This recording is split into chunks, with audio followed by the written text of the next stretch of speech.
not going to say that they are from you. It's just going to be a question.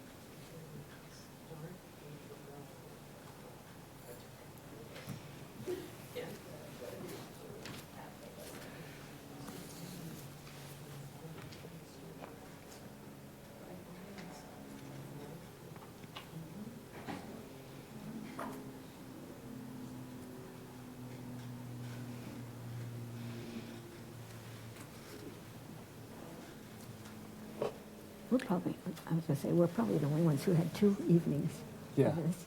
I think so, yeah. And I was surprised when she told me we were going to be the only ones here. Hmm. I know there's many more. Yeah, it's too bad. It seems like maybe people just couldn't make it. I know one guy, one of them was out of the state or something on vacation, but yeah, it's too bad. I know. I think it's a great idea, and I loved the one we did last week. That was great, and that place is so beautiful. It's, oh my gosh. It's, And now the building is owned by the foundation, which is Oh. separate from the church. really, I didn't know that. But they did a great job restoring it and, like, you know, Keep restoring it. keeping the historicity of it. And, yeah, it's, Good evening. lovely building. I'm Rosemary Shields, co-chair of the Voters Service Committee of the League of Women Voters of the Cape Cod area. The League of Women Voters is a nonpartisan activist grassroots organization of women and men which encourages informed and active participation in government. This forum is part of an ongoing voter education effort to help voters make informed decisions for the Barnstable November 7th election.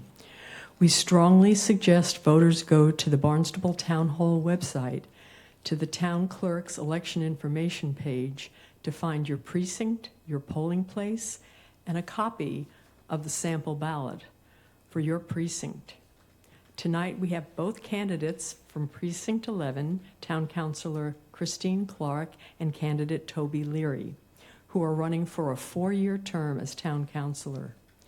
We hope that over the course of this program, you will learn about the candidates and what they hope to do for Precinct 11 and the town of Barnstable.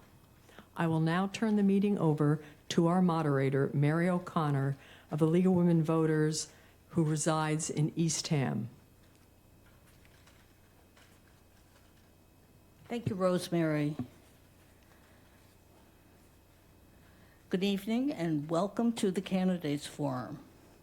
The candidates are running for the Precinct 11 slot on the Barnstable Town Council. I'm going to say the candidates' names as they appear on the ballot, so you won't be too confused if you don't see exactly Christine Clark or Toby Leary.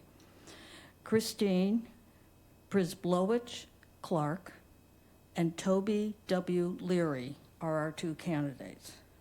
I'm going to start by reviewing some procedures for the event, which each candidate received ahead of time. Each candidate will have 2 minutes to answer each question and 2 minutes for a closing statement. We drew lots just before starting tonight to determine the order for the first question and closing statements. Mr. Leary will be number 1, and Ms. Clark will be number 2. Because I am using a randomized grid produced by the League of Women Voters, that does not mean that's the order you're going to start with.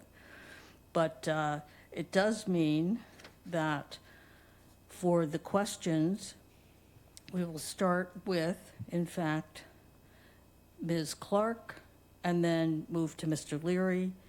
Mr. Leary will start the closing statements when we get to that point. The timekeeper is here with a countdown clock and is visible to me and to the candidates.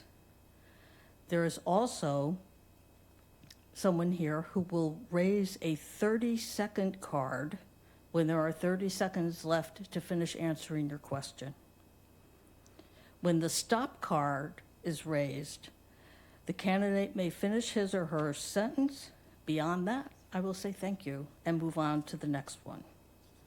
There is no rebuttal, but you may use any time remaining when you answer another question to respond to a previous comment made by the other candidate.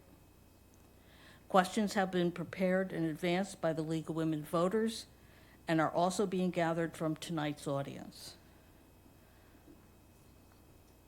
I will announce the order of each question or the answers before each question so that none of us will be confused. If it appears I'm confused, please tell me. This forum is being broadcast. For those watching or searching for it online, when you watch a YouTube version, you will have closed captioning appearing. So if you have need for closed captioning, please use the YouTube version of the streaming. Now, personal references about other candidates are out of order. Any remarks about endorsements, any campaign material is not allowed tonight.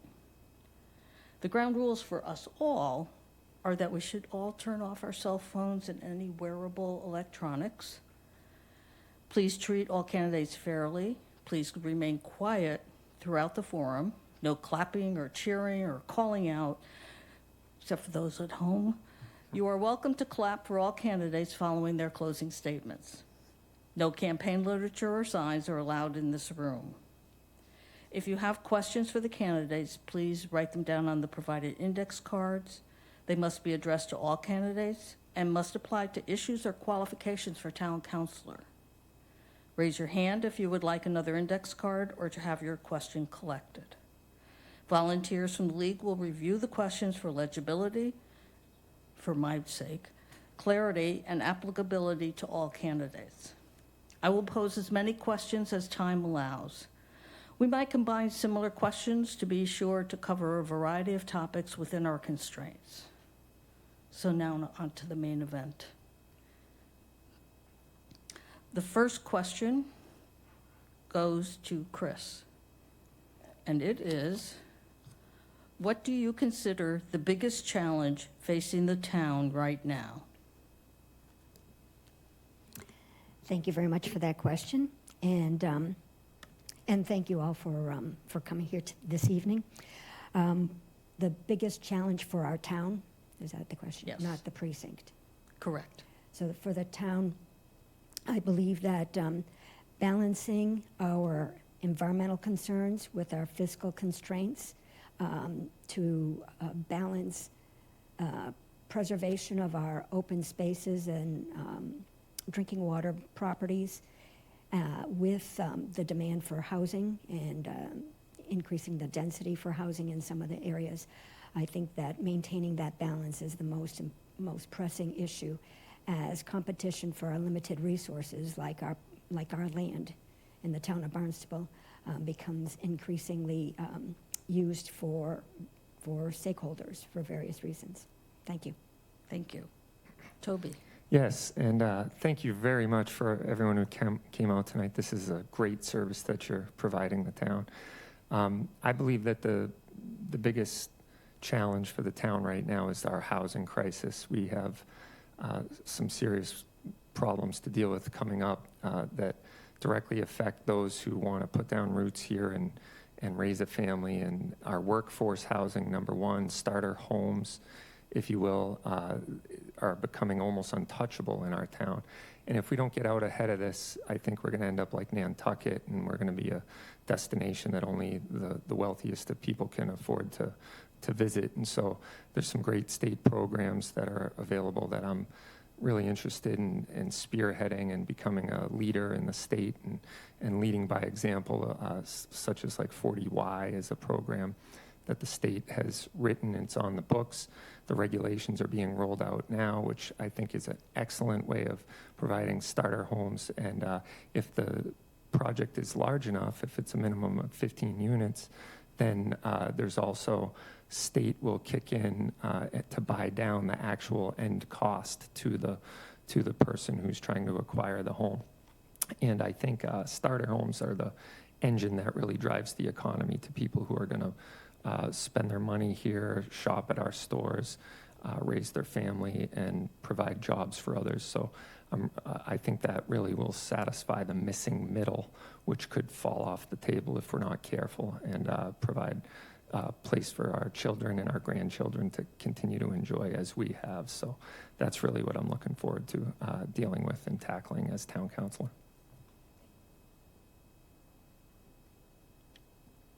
Thank you.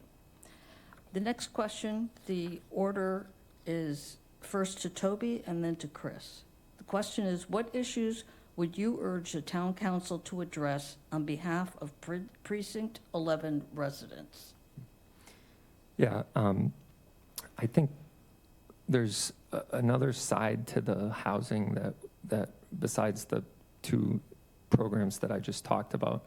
One of the things that pains me a little bit as I drive up and down 6A is you see some tired properties along the way, some properties that, just by the shift in the economy, if you will, like the retail that used to happen in these places it's not conducive for retail anymore. A lot of people shopping online.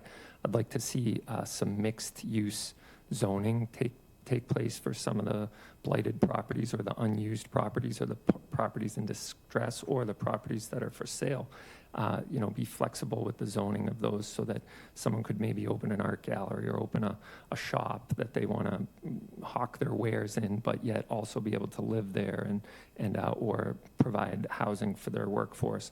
I think it would really clean up the area very well. It would modernize it a little bit. It'll stimulate business to a tired part of town, and also incentivize maybe a new restaurant or a new service or a convenience store to that effect, something that the town, I think, needs. Right now, there's really no restaurant in our end of town that provides for our residents, and we have a pretty big town. There's quite a few residents in West Barnstable. It covers a lot of area, so I think that would be the best use of some projects and some activity in West Barnstable. Thank you. Chris, Can you repeat the question, please? what issues would you urge the town council to address on behalf of Precinct 11 residents? Okay, thank you very much. On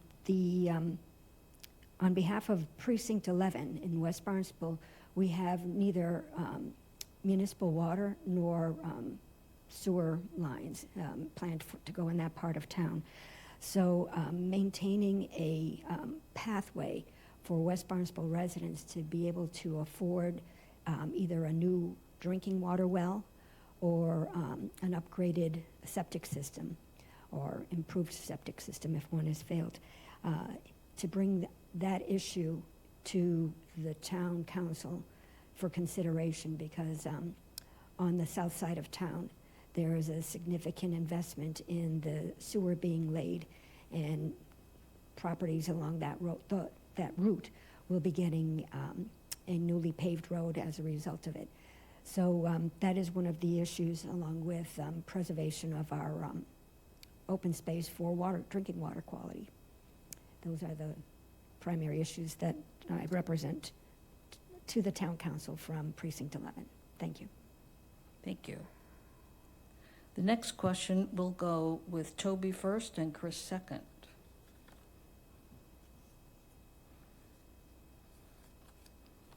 I'm sorry, we won't skip the third question, so we will be going with Chris first and Toby second. What would be your approach in solving the affordable housing crunch? That is something that Toby already alluded to, and it is a concern. I have attended some workshops that show that not only is it a problem for us to produce more housing units, affordable housing and workforce housing units in the town, but also focus on preserving the housing stock, year-round housing stock that we already have.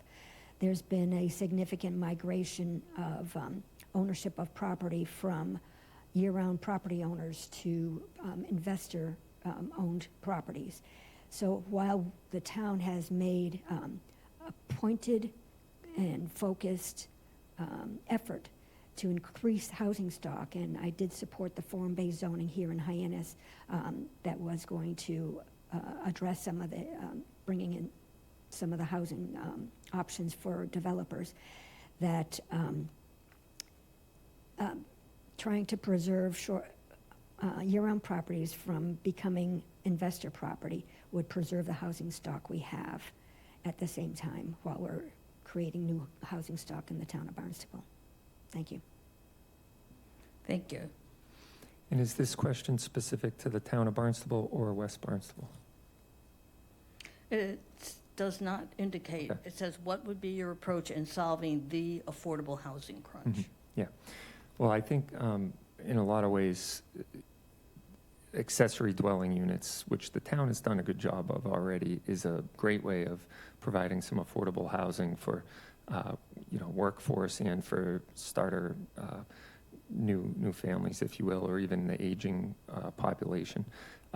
And I personally would not have been able to buy my first house if it wasn't for an accessory dwelling unit that helped me to subsidize my mortgage. It was a house I couldn't have afforded without that. And so I think that's a great way to bring affordability to the housing market, and also maybe even a below market rate rental to people who need it.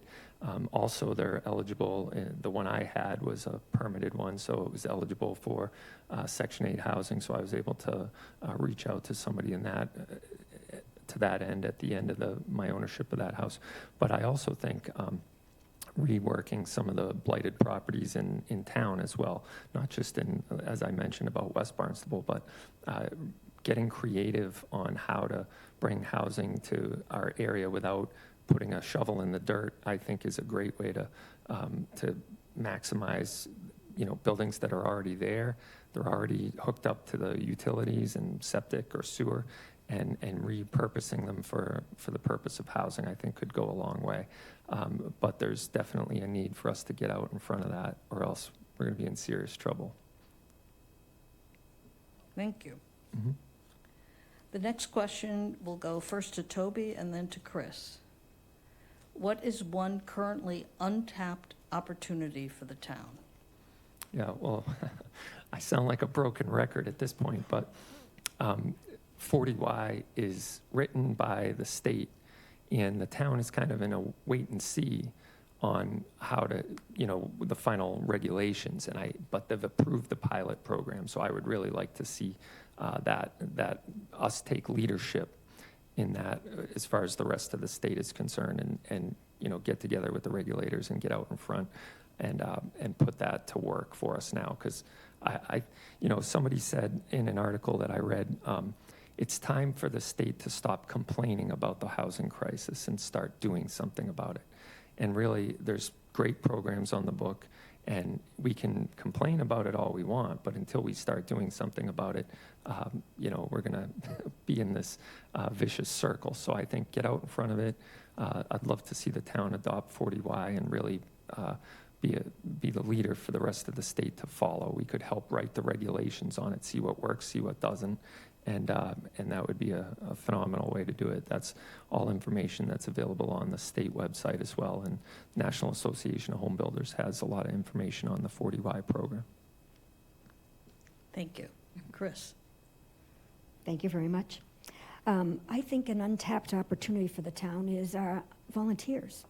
I think that I grew up in a culture of volunteering for various various groups in town, in my hometown.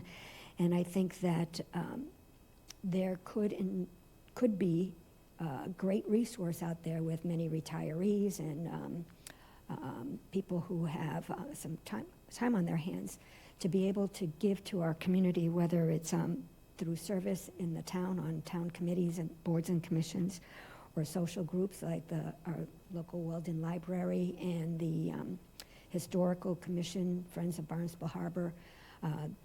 All these groups could be benefited by that, as well as the town in general, logistically through its appointments and at town committees, and socially from many of our volunteer groups that give texture to our community in many ways, helping the homeless, the arts, the police department.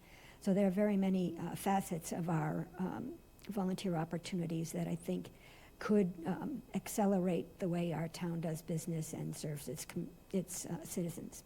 Thank you. Thank you. The next question goes to Chris first and then to Toby. What are the three most pressing issues facing Precinct 11 voters? Chris. Thank you. I would say precinct 11 voters care about their water quality. We can't expand housing unless we have a secure way of handling our water and wastewater. And that is done in conjunction with zoning and the Board of Health. The second is handling our wastewater and the expense to managing a septic system in West Barnstable where there are heavy clays and rocky soils. And third would be housing. There is limited housing in West Barnstable. A lot of that is dictated because we don't have sewer, and the zoning regulation with 2-acre zoning minimum has that the prior town councils have approved has made for limited availability for properties to be developed in town and in West Barnstable. But as Toby Leary had mentioned, that the accessory dwelling units have been a tool in the toolbox to help address some of the housing concerns in our town. And I sat on the subcommittee that helped review options and hear public concerns as the ordinance was developed for the town council to adopt. So thank you. Thank you. Toby?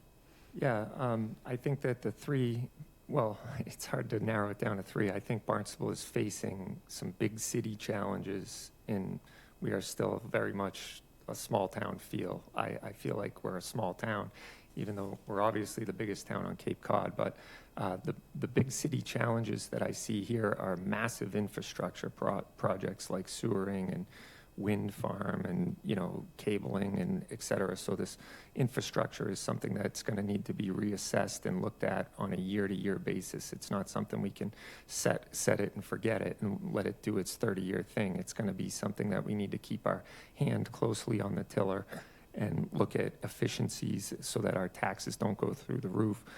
Number two is, you know, there seems to be in some areas a problem with rising crime and safety of our neighborhoods and our towns is really of the utmost concern for me. I really, you know, I grew up in Dennis, and times have changed from when we all grew up till things are now. You know, I remember when my kids could first learn to ride the bike, I wouldn't let them out of my sight, you know, on the neighborhood roads and whatnot. And that was different from when I grew up. I used to leave in the morning and come home at dark, and my mom didn't know where I was, and there were no cell phones. So, you know, I kind of am sad for that fact that we have to really keep a watchful eye, and we've lost a little bit of that safety. And then thirdly, again, is housing. I think housing is a two-pronged approach, though. You got to have a strong business community as well, a place for people to work and put down roots and be able to make a living in order to afford the house in the first place to come and buy. So those are my big three issues for the town of Barnstable. Thank you. And the order for the next question is Toby and then Chris. Clean water is a large concern in our town. What is the future of the water supply in Precinct 11? Toby. It's a great question. Something I would say is on the forefront of all of our minds. We have all these emerging contaminants. We've had our issues with the fire academy in the past with the PFAS and PFAS and all the different contaminants. So one of the biggest benefits for me moving from Hyannis to Barnstable was the fact that I had a well that was absolutely delicious drinking water. It was a marked difference from the Hyannis public water. Not to say they're not doing a good job. They are. They're doing a great job with that. But I would hate to see it become public water supply. In other words, have us forced to be hooked up to the public water supply. I think it would be great if people could stay on a well if they choose to, or if it's still producing good water. I wouldn't want to see people forced to hook up. I would like to see people be able to manage that themselves, however they deem fit. And you know, I understand that the whole town has a right to the water from the town. So I don't know what the future holds, but I know there's studies going to be done, and there's going to be test wells drilled and pump stations probably created in the town of West Barnstable. That's probably not something all of us as residents are excited about, but it's not that other towns don't deserve our water. It's just what does that look like, and how does that what's the end result for us as homeowners in the town of West Barnstable? Again, if it means I get to keep my well, I'm all in. Let's do it. Let's figure out how to do it right and make sure it pays for itself. It is an enterprise,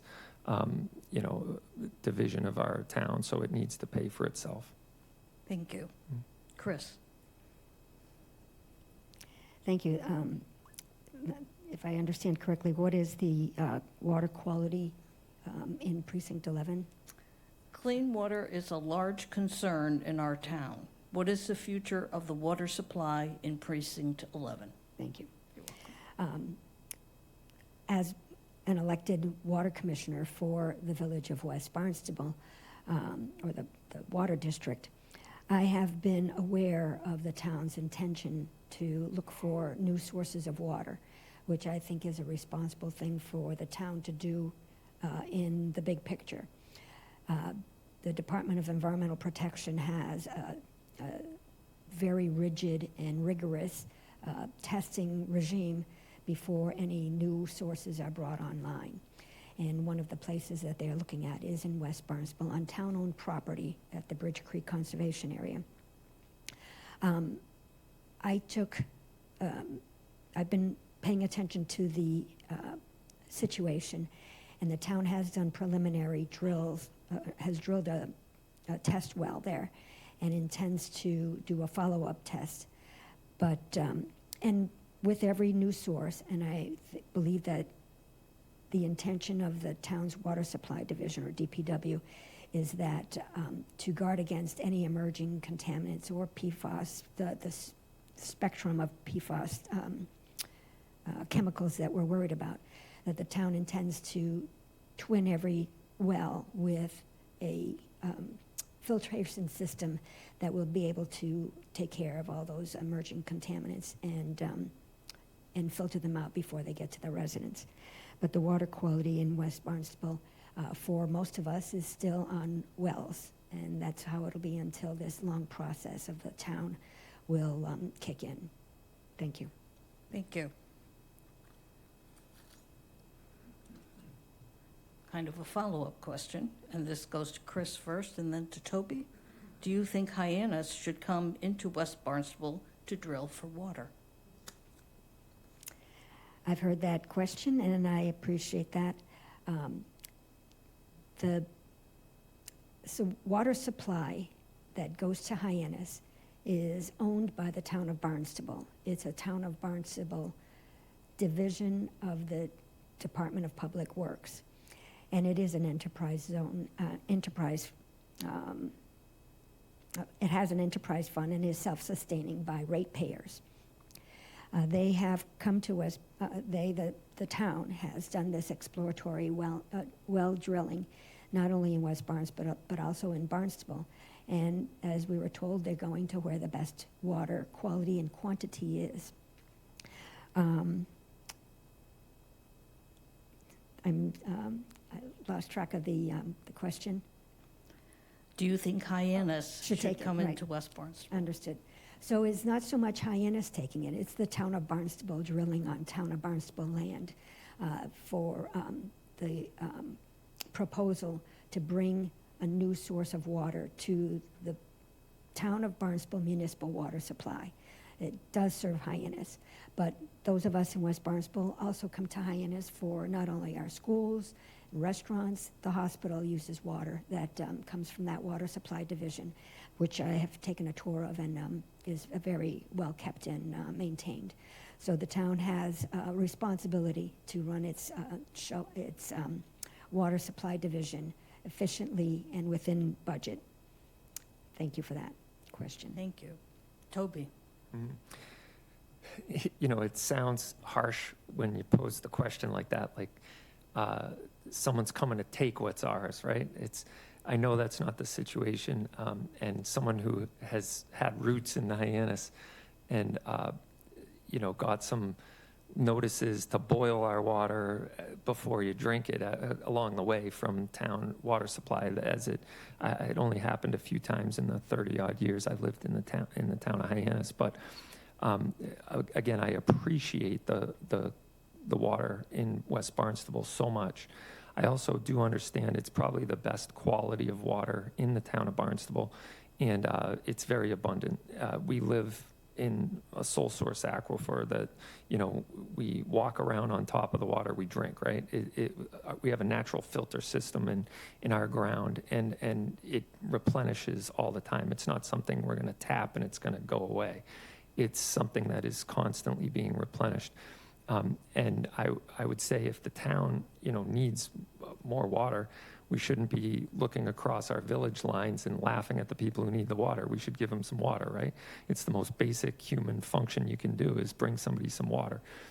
So I would be in favor of trying to do it in a way that is the least disruptive, the least costly, and also, wouldn't burden the everyday homeowner in the town of West Barnstable by forcing them to hook up to the town water supply. So that's how I feel about it. I would love it if the rest of the town everyone had the same type of water supply that West Barnstable does, but because of some of the things that have happened in the past, they don't. So we need some more water. The town of Barnstable has the water. Let's give it to them, the town of West Barnstable. So I think that it can be done in a way that will satisfy the need without bankrupting those of us in the process. Thank you. The next question starts with Toby and then Chris. What is your position on oyster farms? Do you support licensing for commercial companies or keeping it limited to individuals? Toby. Yeah, this is something I'm very passionate about. I'm a very pro-business candidate.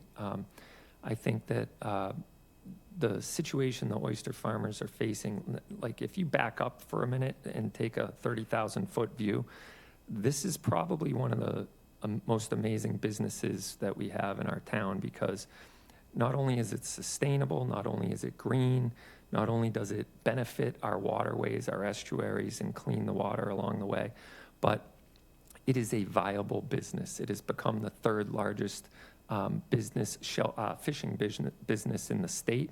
I just visited Cape Cod Oyster a couple weeks ago and got to see this amazing state-of-the-art operation that they have. And there was 17 year-round employees, and I didn't have any idea that this was being done the way it was being done in our backyard. And they expressed some concern to me about every one of the licenses is to an individual person. So they have a 2-acre plot, and it could be grandma, grandkid, uncle, aunt, and they've cobbled it together to create this amazing business that is employing people. And these aren't, entry-level jobs. These people are making a good living wage with a benefits package and health care and everything else. These are the type of jobs we want to have in the town of Barnstable. And yet, every year they have to apply in this, hodgepodge kind of checkerboard way to ensure that they can continue their operation. And I would like to see a homogenization of that process and see it licensed to the business instead of to the individual. Thank you. Chris. Thank you again for this question. And I am very familiar with oyster farms, having worked on one myself. And I have been familiar with Cape Cod Oyster, and I understand the owner's predicament in the way that the licenses are restricted in the town of Barnstable. That is to the 2 acres, as Toby alluded to. But I have also been in touch with Amy Croto, the Shellfish Constable, and this topic has been up for discussion at the Shellfish Committee, where they are weighing in other factors, including how to preserve that these oyster farms are maintained as small businesses and not as corporate structures. There is a case where a shellfish farm was sold in Mattapoisett, and it ended up in foreign ownership. And there is some reservations within the town of Barnstable for large corporations to own shellfish farms and accumulate these licenses that have been assigned to individuals, so that inadvertently we don't lose a local connection to our shell fisheries, which are licensed by the town and managed by the town, and from whom they have to get permission from the state and the Army Corps of Engineers. So the licenses to individuals are favored at this time, and moving towards corporate is being worked on at this time between between the town shellfish constable and the shellfish committee. Thank you. Thank you. Next question starts with Chris, and then we go to Toby. Although the proposed wind projects do not traverse Precinct 11, they do potentially impact the entire town in terms of financing, threats to water quality, etc. Where do you stand on these controversial projects? Chris. Thank you. I did attend last night's meeting that was held at the Barnstable High School, where a citizen's petition asked for a meeting with the town manager and the town council so that we would be able to hear the concerns from residents, pro and con, on the landing of the transmission cables in the town of Barnstable at the 3 identified sites. Right now, the town council rescinded the town council's permission to the town manager to move forward on host agreements with Avangrid and their representatives because their purchasing power agreement has come into question, and the agreement has fallen apart. Given that the funding is at question, the town council and the town manager, we have paused on this process, and at the same time Avangrid is still pursuing their permits with the state while they send out the purchasing power agreements for rebidding. So although I know it doesn't affect, well, it will affect West Barnstable and Precinct 11. The substations are located in Precinct 11, and targeted substations are targeted in West Barnstable. So that there are some significant safety and environmental impacts to our village that I'm aware of. But right now, there's a pause on the host agreement and the town's ability to interfere or interface with Avangrid, the developers, is on pause right now for both Park City Wind and Commonwealth Wind. Thank you. Thank you. Toby. Yeah, well, the town is on pause. I know the question is more about, how do I feel about the projects in general? And for me, I would love to see them in a more commercially suitable environment, personally. I think there's a place for them. I definitely think there's a need for more power to the grid, but why, I don't understand. If you look at all the landing sites and the substations, I can't imagine a more offensive place to put them, period, personally. A lot of the cabling underground, I personally don't have that much of an issue with, except it has to be done in a way that it has zero impact, and that's going to be tough. But the substations themselves are giant and massive pieces of equipment that are put into some of the most environmentally sensitive areas. The one, like Chris alluded to, the third project actually will impact West Barnstable specifically. It'll take 20 acres in the woods, primo conservation land, if you will, or hunting area. It's a place I've hunted and worked in, and it'll clear cut it and put this massive transfer station. I think there's other sites that could be better used or more conducive to this type of industrial look, if you will. Not only look, but again, it's over the drinking water. There's fire suppression equipment. There's clear cutting and whatnot, not to mention the second project, which will be right as you get off exit 6. I don't know if that's the warmest welcome to people as they're getting off exit 6 to the town of Barnstable is welcome to Gotham City. Here's this massive, transformer to look at. So they assure us it won't look so bad, but I'm not so sure I agree. So we'll see how it all plays out. Thank you. This next question could be the last, depending on how long you take to answer it, but we might be able to slip in one more after this. So the order for this is first Toby and then Chris. The town declared a climate emergency a number of years ago. How would you further the town's efforts for climate mitigation and adaptation moving forward? I guess I should read up what a climate emergency is, but not to sound harsh, there's a lot of talk about green initiatives. I believe we need to be a good steward of our environment. Like, that's the way I've lived my life. I'm a sportsman. I'm very conservation's, conscious, if you will. I use all of our environment. I go out on the water, I swim, I fish, I hunt, I hike. I enjoy Cape Cod as I believe it should be enjoyed.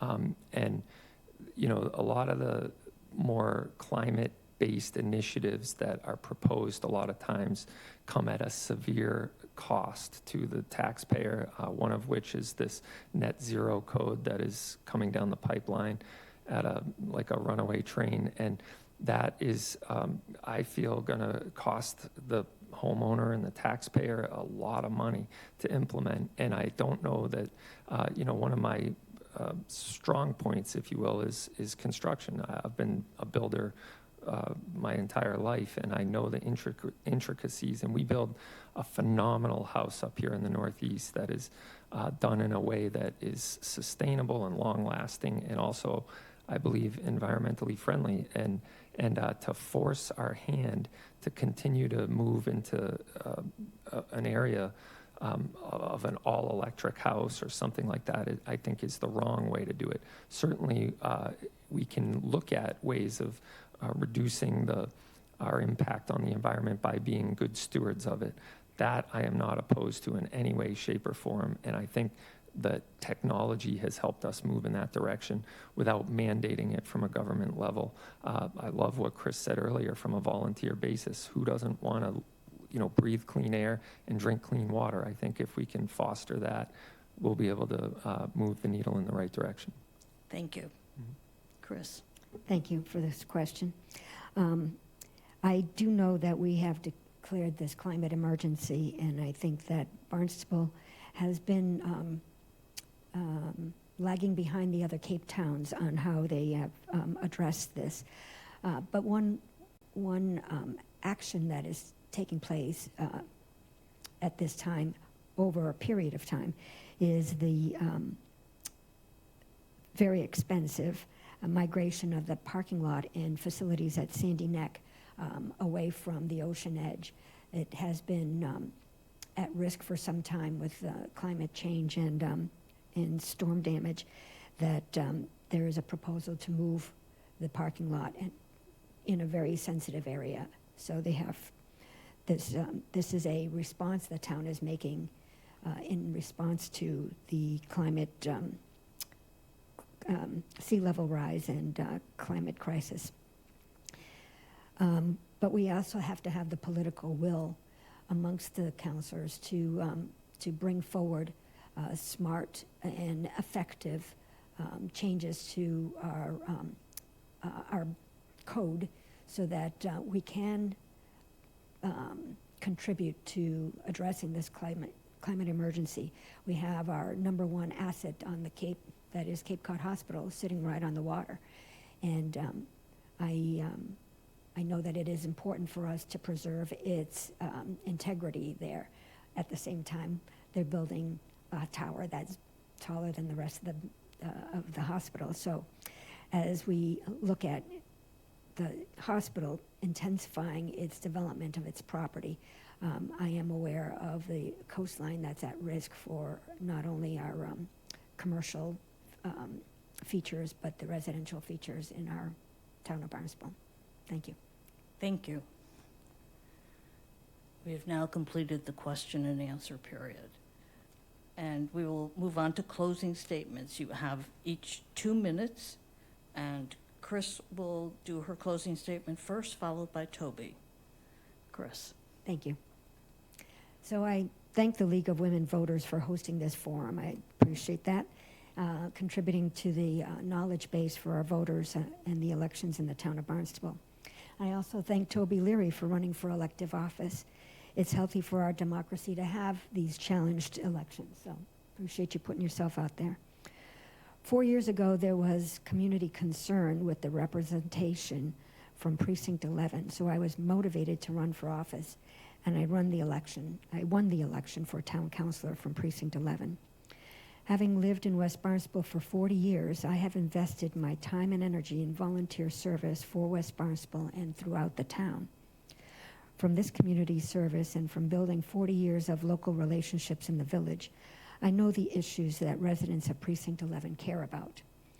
I do my best to be responsive to constituents' concerns, often going to various town offices to address these issues and periodically meeting with the town manager. Being retired, I have the time and the availability to follow up on these issues. Having worked for Barnstable as the shellfish propagation technician and being a former deputy shellfish officer, I am more familiar than many on how our town government works. As a town councilor, I have successfully introduced the Veteran Tax Work-Off Program, and along with it, an increased dollar amount for which a qualified senior citizen can also work off their property taxes. When it came time to vote on a controversial form-based zoning ordinance, and after I studied the lengthy document with the help of others, 10 amendments to this ordinance were attributed to me to improve zoning in downtown Hyannis. I attend the board and general membership meetings of the West Barnstable Civic Association to listen to local concerns. When there are local and town news items worth sharing, I send out a periodic e-newsletter which has been well received. I have made a commitment to make my community the best it can be, not only for my precinct, but also the residents of the town of Barnstable. Thank you. Thank you. Toby. Yeah, thank you very much. This has been exciting and informative, and hopefully is exciting for you guys watching. Don't like to put people to sleep, so, for the last 20 or 30 years, I've been a business owner in the town of Barnstable. I have 2 companies that, at times you've had to make decisions that are hard. At times we've had to make decisions that are not fun to make. We've also ran up against regulations that seem to sometimes put us on our heels and make it hard to do business in the town. I've employed hundreds of people over the past 30 years, and I know how hard it is for small businesses to provide a living wage for people who are trying to raise a family, trying to put down roots, trying to provide for their homes. This is something that I've lived for the past 30 years, and I know how hard it can be sometimes as you're running up against regulation and up against certain roadblocks that seemingly are put there, not intentionally, but just as a regulatory matter that hurt people along the way and trip them up. And I, as a town councilor, would look to streamline, would look to make more efficient the way that we can come alongside our businesses, our homeowners, our families, and provide a better way of life for them in Barnstable, as well as lowering their taxes, continue to look at emerging technology and programs the state has to offer, figure out a way to, come alongside them and not get in their way, but get out of their way. I think the American dream is to kind of get out of people's lives and let them do what they do best, which is raise their family, provide an income, and do what they know to do to raise their family in whatever way that is. And I think we can continue to do that in a more efficient manner, being fiscally responsible along the way, and providing a wonderful place to live and work in West Barnstable and in Barnstable, the town of Barnstable as well. So looking forward to rolling up my sleeves and getting to work for the people of the town of Barnstable. Thank you very much. It's been an honor to be your moderator, and we will now return to Rosemary. Thank you, Christine Clark and Toby Leary, for your participation in our democratic process and for running for office. Thank you, Mary O'Connor, for serving as our moderator this evening. To the voters, please remember to vote on November 7th. The polls are open 7 a.m. to 8 p.m. October 27th is the last day to register to vote, and the town's clerk's office will be open until 5 p.m. in order for you to register. So get out there and vote on November 7th. Democracy is not a spectator sport. Thank you and good night. Thank you.